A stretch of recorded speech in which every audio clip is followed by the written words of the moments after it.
John McCririck, loud, brash, eccentric, opinionated and controversial, was one of Britain's most colourful TV personalities. But where did he come from? How did he end up on the TV in the first place? And why did he try and sue his employer Channel 4? Firstly, if this is the kind of content you enjoy, please press like and subscribe to the channel as it helps it grow. John McCririck was born in Surbiton, southwest London, 1940. Educated at the prestigious Harrow School, famously attended by the likes of former Prime Ministers and the actor Benedict Cumberbatch. After a spell as a waiter at the Dorchester Hotel, he became an illegal off-course bookmaker before becoming a legitimate one, if such a thing exists. He later became a journalist for the newspaper The Sporting Life, before working behind the scenes on BBC TV's sports magazine show Grandstand. But it's his on-air work that we all knew him for. He made his first TV appearance on a kids' TV show called Saturday Banana, hosted by the goodie and celebrity birdwatcher Bill Oddie. Whilst that may be a bit of a silly name, for the programme I mean, the topic was quite hard-hitting, fox hunting, and showing for the first time he was not afraid of having unpopular opinions. He was in a position of support. You put it in a nutshell there. You see, you say foxes are appealing. Well, Basil Brush has a lot to answer for. Foxes are, in fact, incredible pests. You get them into a run of chickens, they won't kill one chicken to eat. They'll kill the lot.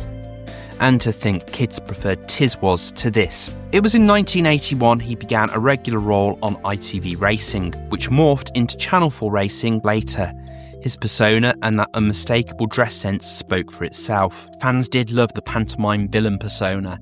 They had great enjoyment at doing silly things behind him on camera for 15 seconds of fame and to be the victim of his comedy wrath. What is wrong with you? How old are you? You're 55 and look at you. 7 to 4 on now is grow up. 8 to 1. He was popular enough to appear on a Christmas celebrity edition of the darting-based game show Bullseye. Probably not something that would have been worth noting had it not been for his most unusual dart-throwing style. Viewers loved him on racing coverage. Well, not all viewers. The Queen didn't. No, not that Queen. The one you actually think about first when somebody on the news starts talking about the Queen. Queen Elizabeth II. A lifelong racing fan, she knew betting was part and parcel of the sport. It seems his flamboyant style, loud delivery and pantomime antics reportedly grated on her so much she would switch off the television when he appeared. That's according to a recent book about the late monarch. Whilst it's difficult to know exactly the reasons why, what with her no longer being with us and with her being the Queen, she probably wouldn't talk to us to give us the goss.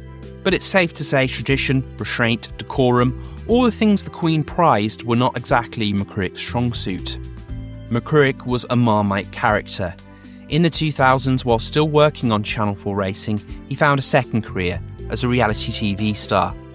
He first appeared on Celebrity Big Brother, where he became known for testing a lack of Diet Coke by refusing to do, well, anything at all, which actually had the opposite impact to what he intended, as it made for more entertaining television. He also often talked about his wife, Jennifer, whom he referred to as the Boobie, in his usual blunt, unfiltered style. He later appeared on Celebrity Wife Swap, paired with the former Tory politician Edwina Currie, a very different kind of woman to the one McCririck was used to, forthright, politically seasoned, and less likely to indulge the lifestyle he enjoyed. McCririck remained outspoken, unfiltered, and entirely himself throughout. Whereas Celebrity Big Brother highlighted his quirks, he was in more of an artificial situation. Celebrity Wife Swap highlights the reality of living with the man 24/7, 365 days a year, creating a different kind of viewing, sometimes awkward, sometimes amusing, but consistent with the personality audiences already recognised. I've never eaten at that table in my life. Why not? Start now. So I eat up here. No, well, why? This is my office where I work from. I eat here. But most people don't eat in their What does it do with you office. where I... He clearly adored his wife, who acted as his manager and basically did everything for him, even if the way he spoke about her reflected a very old-fashioned view of marriage. but she's fortunate to have me. And you've got to think about, for instance, the kitchen is a key place. Women, you know this, Penny, are very territorial. They dominate. I think so I'm very territorial. The man is the only person allowed in the kitchen. I don't know where the kitchen is. My father never went in the kitchen. I don't go in the kitchen. And if you go in there, you are invading a woman's territory. So no man at home is a proper cook. By the early 2010s, McCririck was bigger than ever and a true television personality with a deep association with Channel 4. The first person to be evicted from the Big Brother house is John! Thank you, Britain! I love you all! And remember, Bristol's, I'm coming to get you! But in 2013, that long-standing relationship with Channel 4 came to an abrupt end. The Channel 4 racing contract had been taken over by IMG Media from High Flyer Productions, bringing sweeping changes. Many presenters were replaced, and McCririck, arguably the standout personality of the Channel 4 team, was left out. He didn't take it sitting down though. McCririck claimed the decision was due to ageism and took Channel 4 to an employment tribunal. In November 2012, the tribunal ruled against him. The panel concluded that McCririck's pantomime persona, as seen on both his celebrity TV appearances and on Channel 4 Racing, alongside his self-described bigoted male chauvinist views, was unpalatable to a wider audience. Witnesses from Channel 4 and IMG described him as offensive and disgusting, making it clear the decision was based on audience reception rather than age. McCririck later made the point that this was what Channel 4 wanted him to do, and he could have changed his style had he been given the opportunity. So they encouraged this. And I remember coming out of the Big Brother house the first time, the crowd were booing and hooting and screaming and hollering, and Davina and McCall whispered to me, "John, don't worry, it's only a pantomime." And of course it is. It's also difficult to know what they hoped to achieve by removing McCririck, or Matt to his colleagues. Senior royalty aside, fans of racing were always going to watch the racing even if they didn't like him. McCririck's style, though, had more of a chance of bringing in people who weren't into the sport than a generic reporter they could see on any other sports coverage. To be fair to McCririck, many fans didn't like the changes to Channel 4's racing coverage after he and the likes of veteran broadcaster Derek Thompson left. This is definitely the place to be. Are you well?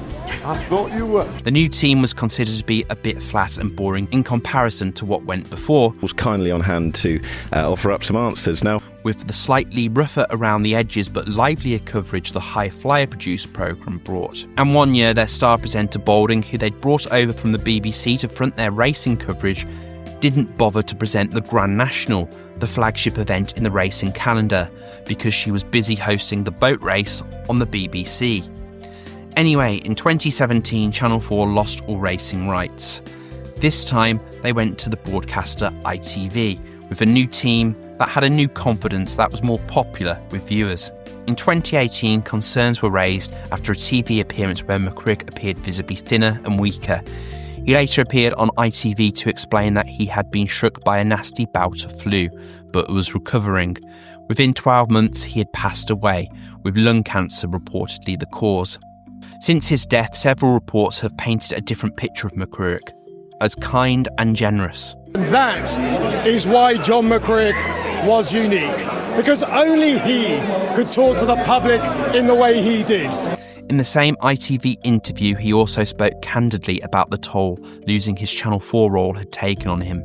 I wake up now in the morning, and what have I got to do? I've got Jeremy Kyle, I've got This Morning to watch, I'm trying to keep away from Judge Rinder, and I'm no deal or no deal.